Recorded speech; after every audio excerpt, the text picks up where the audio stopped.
"Whose are these? Whose kids are these?" whispered one elderly woman to another. Sitting on a bench late at night, the last days of summer were coming to an end. The sun was setting behind the horizon, birds were chirping, and music could be heard in the distance, possibly from a cafe. And here on a bench under a shabby 5-story building were sitting two elderly women, the main gossips of this block. They always smiled and said hello, but behind each other's backs, they often gossiped and said nasty things about everyone. "So that's Casey Kramer. She has 4 kids. Did you hear that they are all from different men?" "Young people are so reckless nowadays," said one of them. "Nah, Casey's married, and she has a child with her husband, I think. Well, I don't know for sure, of course. And then she took in 3 more kids when her friend died in an accident." "Really?" the other neighbor gasped. "Yeah, she felt sorry for the kids and took them in. Her apartment is fairly big, but with 4 kids, it's still cramped. And the oldest one is graduating from school this year. He's going to college." "Which one is hers?" "The youngest one. I know her friend was older than Casey." "All right, be quiet, she's coming." At that moment, Casey was already close enough, and of course she heard everything. Should I say that it's none of their business? Although, why waste time and energy on it? Casey thought, and she greeted the elderly women with a gentle smile. All her children also greeted them. They entered the building and started climbing the stairs. The first to go was Erica, the eldest daughter of the late Maya. Casey followed, holding the hand of her son Troy, who was almost 4 years old. He had curly black hair, an exact copy of his father. Behind them, Maya's middle son, Sam, and her youngest daughter, Julie, weaved through the stairs. Casey herself was dark-skinned, petite, and beautiful. Men often looked at her, but her husband, Luis, paid no attention to it, just like he paid no attention to his wife. Casey and Maya were not just childhood friends. Their bond was more like that of sisters. Maya and Casey were the only children in their families. No brothers, no sisters. There is no one to stand up for them. Maya was older and always protected her friend, defended her, and supported her. Once Maya saved Casey's life. Casey was pushed off a bridge by some boys, not knowing that an 11-year-old girl couldn't swim. She had never been taught, because her parents simply didn't have time for that. They were always busy with arguing and earning money. Casey found herself in the water, and Maya jumped in without hesitation.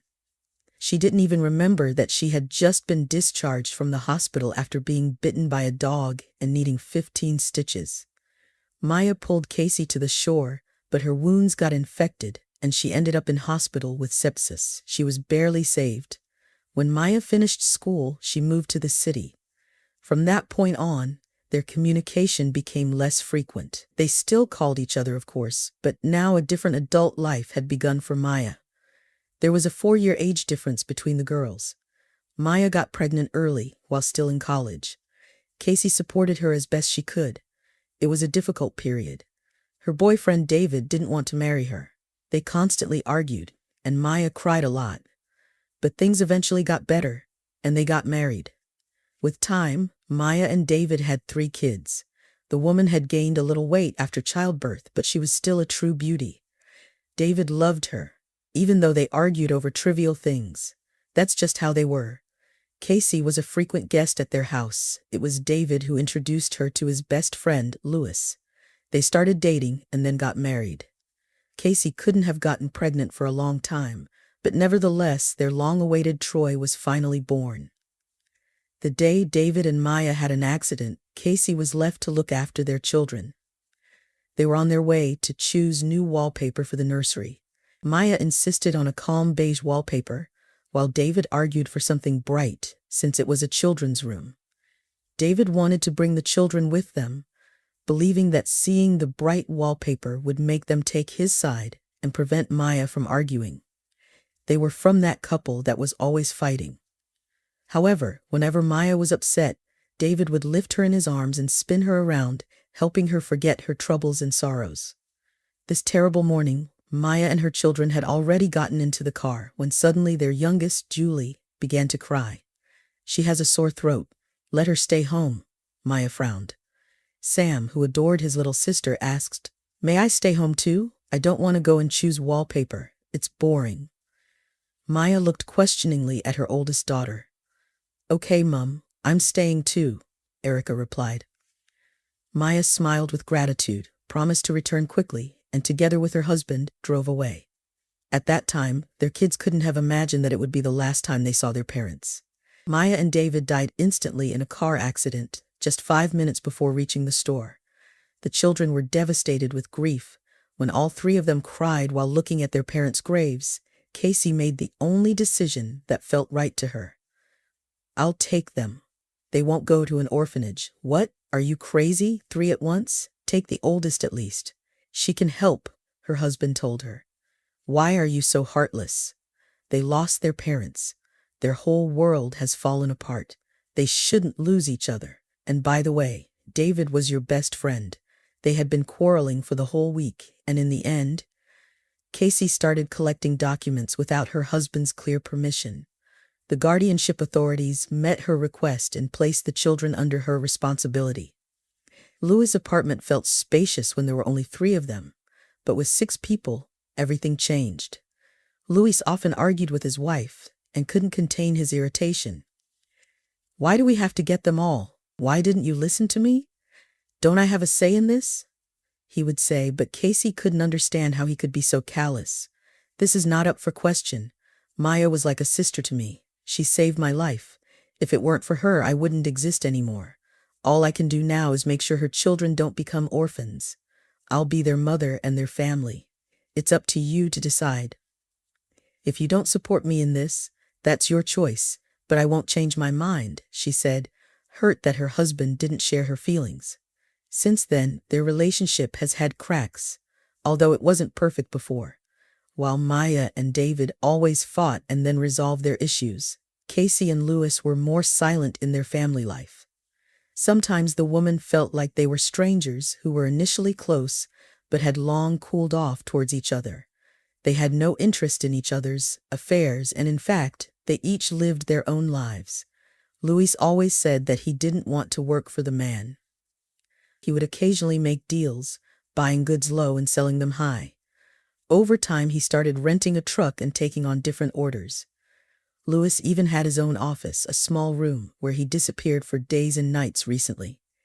He claimed to be strategizing for a new business, but in reality, his ideas either didn't generate any income or required significant investments.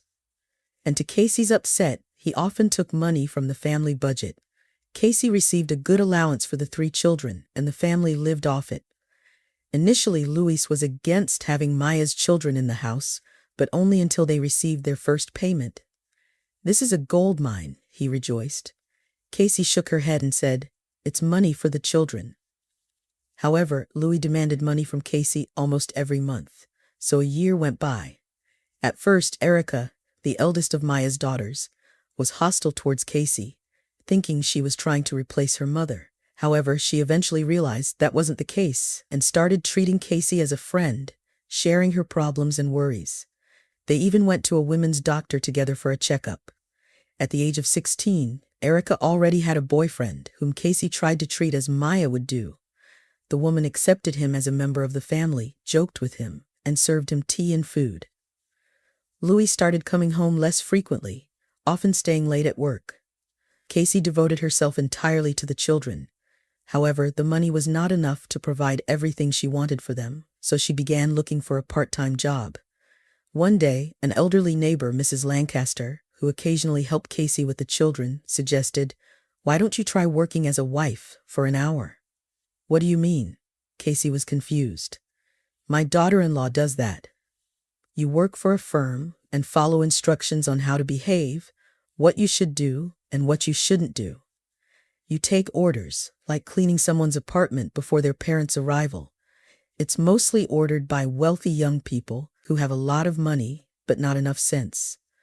Some rich people hire cleaners once a week to tidy up their mess. The pay is good.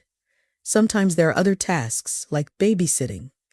You would be great at it, just a few hours away from home, and you come back with money. The firm takes a cut, of course, but you get around 70%. The only thing is that the work is different, and your behavior will be evaluated. There's a rating system where everyone can see how much you've worked and what feedback you've received. If you're rude, you'll get bad ratings, just like in school. But I know you, Casey. You're a hard-working woman. You'll do great. After hearing her neighbor's suggestion, Casey considered it. It wouldn't be a bad idea to work that way, but she'd have to try not to let Louis find out. Then she could give all the money to the children and buy them something they wanted. Erica had been wanting a new phone for a while, as she had been using a basic button phone for a year, and couldn't even communicate with her peers properly in chat rooms. Casey went to the address given by her neighbor. Upon learning that Casey was raising her friend's 3 children, she was accepted without many questions. The boss, it turned out, had also taken in his deceased brother's 2 children some time ago. On her first day, he gave Casey a good payment, and she returned in the evening with gifts. It wasn't enough for a phone, but she could afford a delicious dinner and small treats for everyone. "Where's Louis?" Erica asked as they all sat down at the table. "I don't know. He's probably working late," Casey shrugged. The last thing she wanted to think about was where Louis was. He wasn't making her life any easier, like other husbands. He only created more difficulties. Not only did he contribute nothing to their family budget, but he also took money from the children's allowance. He used to spend money on groceries at least. But in recent months he bought nothing home except his dirty clothes and complaints about undercooked soup. Casey continued working part-time regularly. Within 2 weeks, she had saved enough to buy her eldest child a new cell phone and some clothes for the younger ones. On that day, Casey saw off the children to school and kindergarten, then received a call on the app and hurried to the office. There she changed her clothes and within half an hour stood outside a large mansion. "Are you from the agency? Come on in," the beautiful girl greeted her confidently. She was stunningly beautiful, as if she lived in beauty parlors. Casey couldn't help but think that if she took better care of herself, she could look just as good. The hostess seemed to be around her age. The house, however, was messy. The girl didn't say another word to Casey and retired to her bedroom. The housekeeper, who lived there permanently, took care of cleaning, cooking, and laundry, but there was still work to be done. She showed Casey what needed to be cleaned and tied. This time, Casey took a long time to clean up the mess left behind by the wealthy people. When she was almost finished, her gaze fell upon a portrait on the table. She couldn't believe her eyes. Her husband, Louis, was smiling at her in the picture. Casey took the picture frame in her hands. It can't be. Her first thought was that Louis had another family and was hiding the fact that he was a wealthy heir. Casey shook her head. No, that's definitely not it. The most plausible thought at this point seemed to be that it wasn't him. Maybe just a similar person. Casey looked closely. But they can't be that other. Otherwise, if it is, it must be a twin brother. Casey continued cleaning, but for the next 2 hours she kept thinking about this picture and her husband. If Louis has a twin brother, doesn't that mean Troy has an uncle somewhere? What if he also has children? Maybe Troy's cousin lives in this house. With these thoughts, Casey didn't realize how she had scrubbed the bathroom to a shine. "That's enough. Stop it," the elderly housekeeper smiled. "I see that you're capable and not afraid of work. From now on, I'll only invite you. Do you mind?" Casey smiled. "Of course, I'll be glad." That settled then. Casey left her contact information, and as she was leaving she glanced at the portraits, asking, "And who is the man in the photo?" The housekeeper pressed her lips together. "We're not supposed to talk about our employer, but if you're interested, it's Brenda's new boyfriend, and he, that scoundrel, is already thinking about getting married. Brenda's father, Victor, doesn't like him, and I don't like him either. He is such an insolent person, but Brenda is in love. She's happy." Her father tried to open her eyes, but there was a big quarrel. Casey nodded and, saying goodbye, went back home. Louis was already there, primping himself in front of the mirror. "I have a business meeting today at my office. I'll be late," he said. Casey sat on the edge of the bed, remembering when he started disappearing into his office. "What's the meeting about?" she asked. "About trendy toys. I'll buy them cheaper and make a big profit," he smiled. "Give me money for a bouquet, eh?" "A brother and sister will be at the meeting. They have a family business in the toy field, and I want to impress." Casey shook her head distrustfully, and pulled out half of what she had earned from her pocket. Louis smiled, took the money, and left. Meanwhile, Casey remembered the address of her husband's office. Looking at her watch, she realized there was still an hour or so before kindergarten. She should have rested, but she couldn't. In the end, she left the house, walked to the bus stop, and got on the bus. Her plan was simple. She decided to tell Louis that he probably had a twin brother in town, and look at his reaction. Casey got off the bus at the necessary bus station and looked around pensively, wondering where to go next. On the side of the shopping center's entrance, a musician sat. It was a young man who looked like a homeless man, but it was hard to say for sure. Nowadays, young people dress like they're living on the streets. "Hi, would you like me to play for you?" the stranger asked. Casey smiled modestly. "Sorry, I don't have any money." "Neither do I. But that's not what I asked," the man replied with a grin. His blue eyes made Casey forget everything for a moment. The stranger was incredibly good-looking, with his blonde curly hair and attractive eyes. He seemed young, maybe in his early 30s. The baggy clothes on his skinny body made him look even younger. He cradled a shabby guitar and suddenly started to play Casey's favorite song. The woman was amazed at how well he sang. "Why did you choose that particular song?" she asked after he had finished. "It's just my favorite one," he smiled. "You're very talented," Casey said, and looking at her watch, she realized that she had to hurry. She thanked the street musician, said goodbye to him, and continued on her way. When she reached the office, she realized she was afraid to get inside. However, she made an effort and pulled the doorknob. "Who are you here to see?" came from behind her. It was the guard. "This used to be my husband's office," said Casey. "This office hasn't been rented for 6 months, and the cleaning lady uses this room as a utility room," added the security guard. He opened the door, and Casey saw a familiar room. The same wallpaper, the same table and chair with a broken back. Only now, it was apparently the janitor's private office. Casey thanked the guard and hurried to the bus stop. Her heart was heavy. She didn't take the same route, so she wouldn't run into that cute musician again. She didn't want him to see her upset in case he wanted to play her something again, and she couldn't even manage a smile. Finally, Casey took the bus and went to the kindergarten.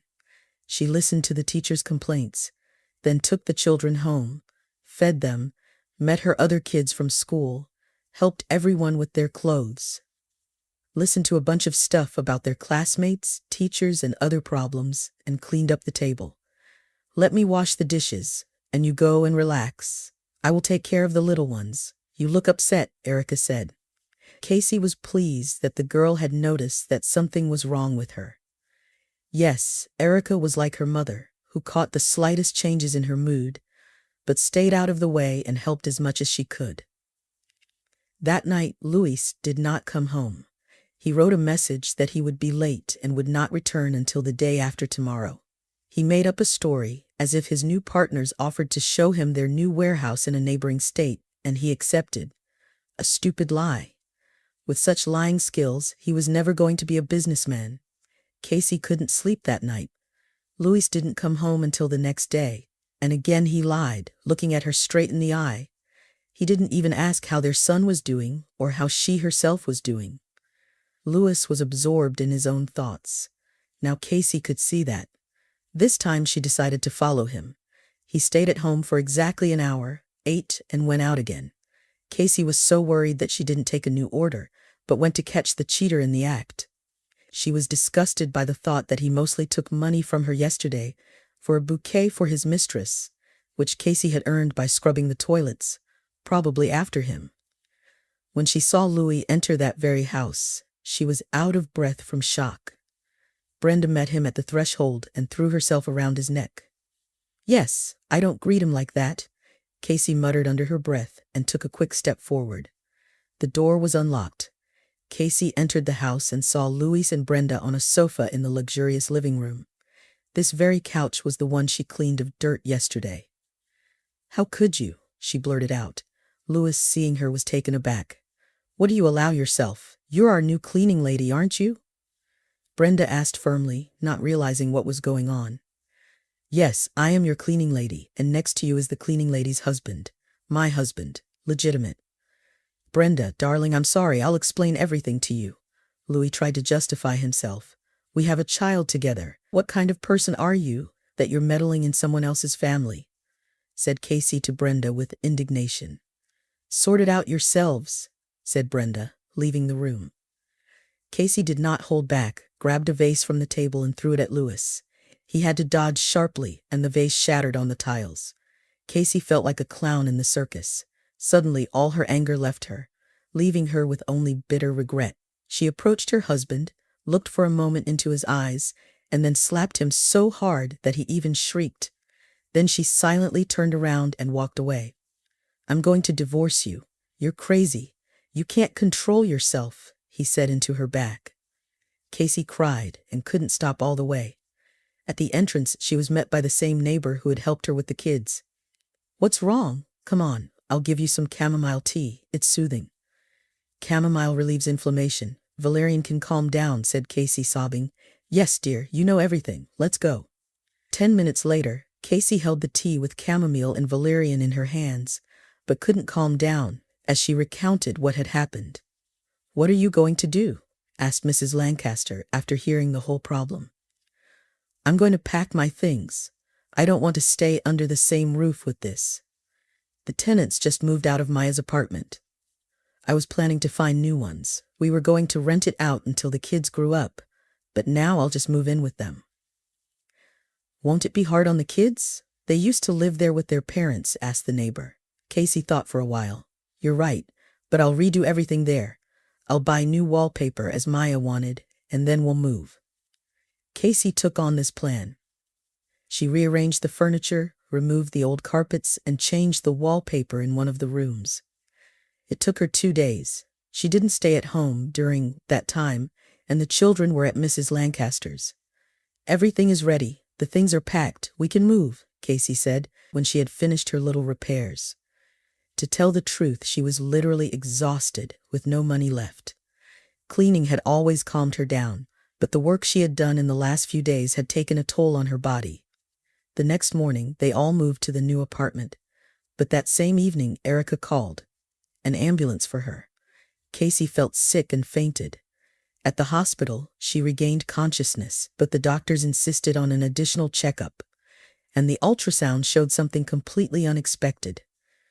As far as we can see, there's nothing threatening to your pregnancy, but you must take care of yourself. Fainting may be a symptom of overexertion, so you need to think about your health. Casey was shocked. That was the last thing she needed. She already had 4 children and a husband she only wanted to divorce and never see again. What should she do now? Casey asked the doctor to let her go home, saying she needed to think about it.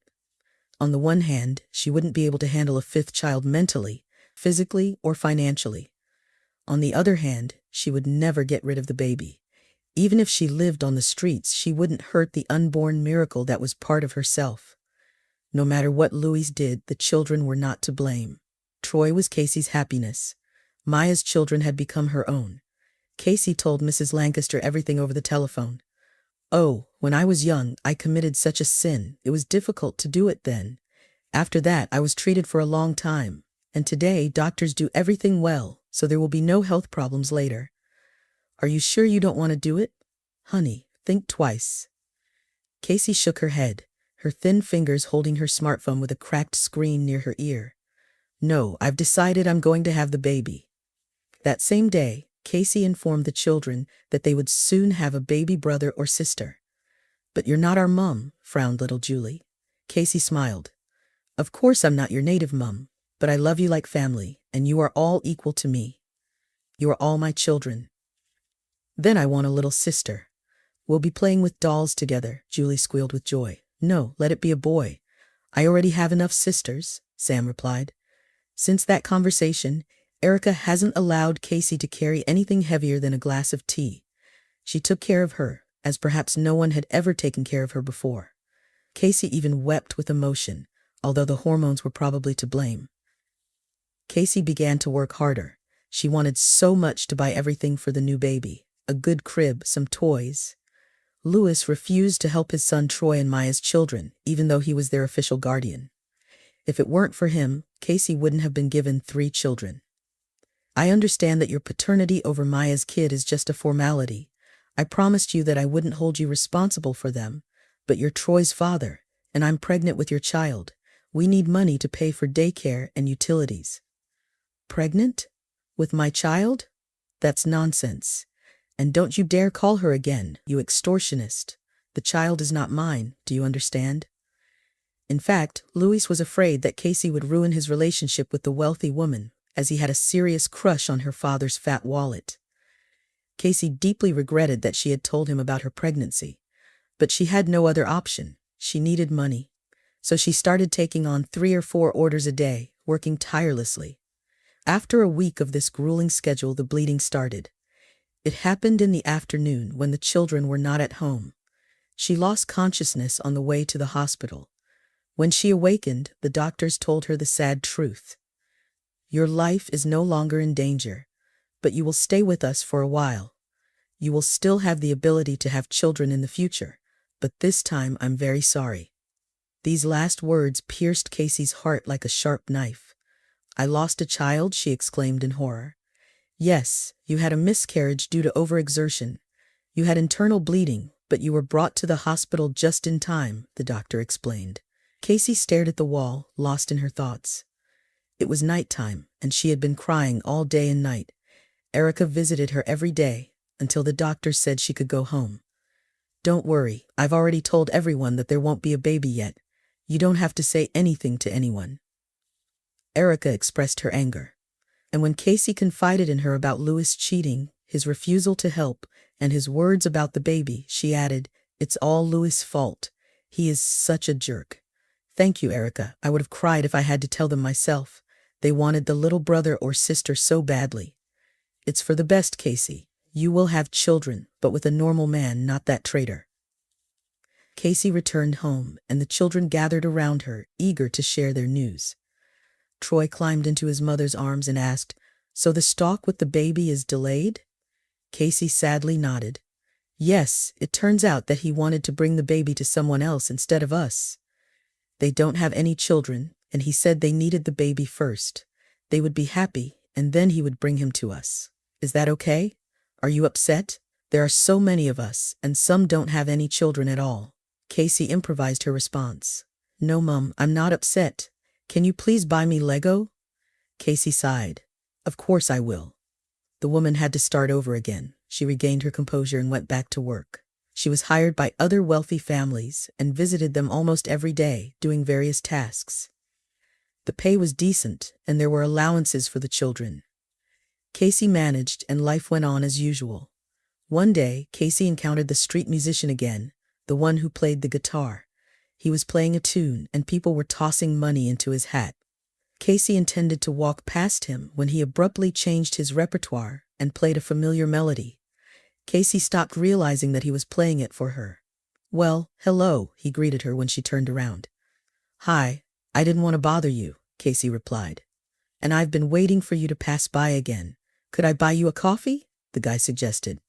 Casey shrugged her shoulders. He appeared rather shabby, but his face was cleanly shaved, and his manners betrayed him as someone who, if not aristocratic, was certainly not a tramp. They sat at a table in an outdoor cafe and talked about music. It felt like magic. Casey didn't know him, but for some reason, she wanted to spend time with him. Even just half an hour of freedom, to do what she wanted, not what she had to do. His name was Adam. He was funny and shared stories about the street musicians he had met. Casey laughed wholeheartedly. "Maybe I'll see you again?" he asked. Casey realized that the man didn't quite know the situation he was getting himself into. She sighed. "I have 4 children, Adam." "Great, bring them here tomorrow. I want to meet everyone." "And you surprised me. I actually thought you were not even 18 yet." Casey smiled. "You're a flatterer. I will bring them tomorrow, and you will play their favorite song. Any song of their choice." Casey nodded and went about her business. She was smiling that evening, and it made her soul feel a little brighter. The next day, Casey brought all her family to the same place, and Adam greeted them with a smile. He entertained Casey's children and the others by playing their favorite songs and engaging them with musical riddles. It was a lot of fun, Afterwards, he invited Casey and her children to a cafe, treating everyone. Surprisingly, he didn't touch the money earned from his performance, instead using a neat, expensive wallet to pay with a card. "Who are you, really?" Casey asked, curious. Adam grinned. "Me? An undercover agent," he cheerfully replied. Casey shook her head. "And seriously?" Adam changed the topic of the conversation, leaving her question without an answer. They spent a great time together, and such enjoyable evenings began to occur regularly. Adam and Casey would call and meet up once or twice a week. On one particular day, Casey baked a cake at home and wanted to share it with her new acquaintance. The cake turned out to be delicious, and she was excited to show it off. "Where are you? Are you in the same place where you're performing today?" she asked. "Don't come today. Sorry, I can't talk right now." Adam abruptly ended the call. Casey didn't understand what was wrong. It was almost dark outside, so she decided to quickly give him the pie and leave. As she walked down the street, she heard a familiar tune. "He must be performing for someone and wants to earn some money," Casey thought to herself. She approached the source of the music and saw Adam tossing his guitar aside and chasing after a man. The man ran, but suddenly stopped and pulled out a knife. They were getting closer to Casey. Adam noticed her, and at that moment, the man stabbed him in the stomach. Casey screamed, dropping the cake. The hooded stranger prepared to strike again, this time targeting Casey. Just as he was about to attack, a deafening gunshot rang out. Casey flinched, and when she opened her eyes, the attacker had fallen. Adam lay on the ground, face down, blood pouring from his wound. Casey composed herself and called an ambulance while covering Adam's wound with her hands. Adam regained consciousness briefly before losing it again. "What did he do? Steal your money? What were you chasing him for?" Casey asked in desperation. "He was getting kids hooked on bad things. I told you I was an undercover agent. It was true, Casey," Adam explained. Casey couldn't believe it. "Please don't die," she pleaded, tears streaming down her face. "It's not the first time. Don't be afraid. I'm going to be okay," he reassured her, before losing consciousness once more. At the hospital, Casey identified herself as Adam's girlfriend and was allowed to accompany him. While at the hospital, police officers took her statement, confirming that Adam Foster was an undercover officer who had been working on dismantling the local drug trade. Due to his background in music, he was chosen for this particular mission. Casey mentioned that he had saved her life, and the officer informed her that he was single with a wink. But at that moment, Casey only cared about Adam. The operation had already been underway for 4 hours. Suddenly, a thin woman entered the corridor. She approached them hurriedly, and Casey assumed she must be a relative of Adam's, since he wasn't married. "What's wrong with him?" the stranger asked. Casey looked up and was stunned in shock. It was Brenda. "You?" Casey said, horrified. Brenda's expression changed. "I don't care about you. How is Adam, and why did you come here?" Casey stared at her ex-husband's mistress in disbelief. Suddenly, Brenda began crying like a child, her voice trembling. Casey put her arm around her. "Calm down, he's in surgery. Sit down, I'll explain everything to you." Casey guided Brenda to a chair in the hospital corridor and proceeded to tell her how she had met Adam and what had transpired since then. "And I'm his sister," said Brenda after Casey's explanations. "Adam and my father never got along. Dad, he's in business and Adam is too honest for that.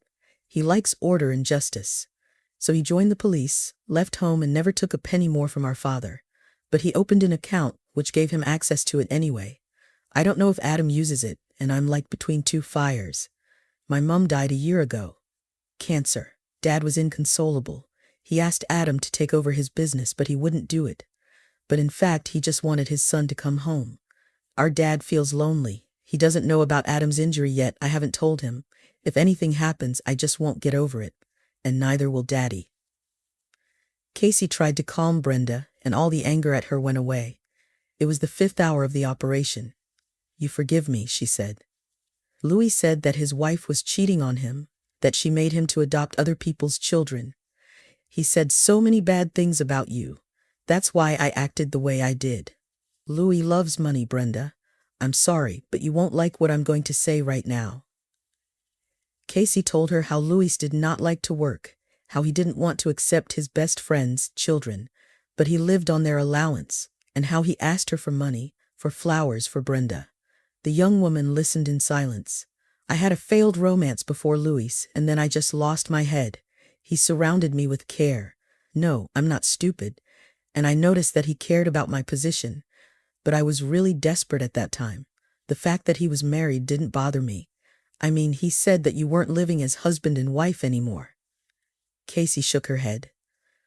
At the time I made the scandal at your house, I was pregnant. I haven't had a single man in my life except him. Brenda rounded her eyes in shock. But we were already preparing for the wedding. He swore he didn't live with you and slept over at a friend's house. Brenda shook her head. My whole life turned upside down today. If my brother doesn't quit this damn job, I'm going to kill him myself. She blurted out and started to cry. He won't, as far as I've gotten to know him, smiled Casey. Yeah, that's for sure. At that moment, the doctor came in and said that the operation had been successful, and that if Casey hadn't turned Adam over and clamped the wound, he wouldn't have made it to the hospital. Everyone breathed a sigh of relief. The worst was over, and now they could only wait for Adam to recover. After the conversation with Casey, Brenda immediately ended her relationship with Louis. He started calling Casey and trying to imply that if she didn't accept him back into the family, he would ensure that her children would be taken away from her. Upon learning about this, Brenda called him and told him firmly, "If you come near my brother's fiancée again, I'll tell Daddy and he'll take care of you. Do you understand? You're such a despicable person. Forget about her." Louis was shocked. He knew that Brenda's father had someone who could handle problems in a less pleasant manner, so he promised to leave his ex-wife alone, and Casey never heard about him again. Adam recovered. He didn't return to his father's house, but after that terrible accident their relationship improved. Casey and Brenda became like real sisters. Brenda certainly was a little eccentric and spoiled, but Casey, alone raising 4 children, became for her like a standard of kindness and compassion. Casey and Adam's relationship progressed quickly, and when he proposed to her, she couldn't refuse. His father arranged a grand wedding, and a year later, they welcomed twins, 2 charming girls.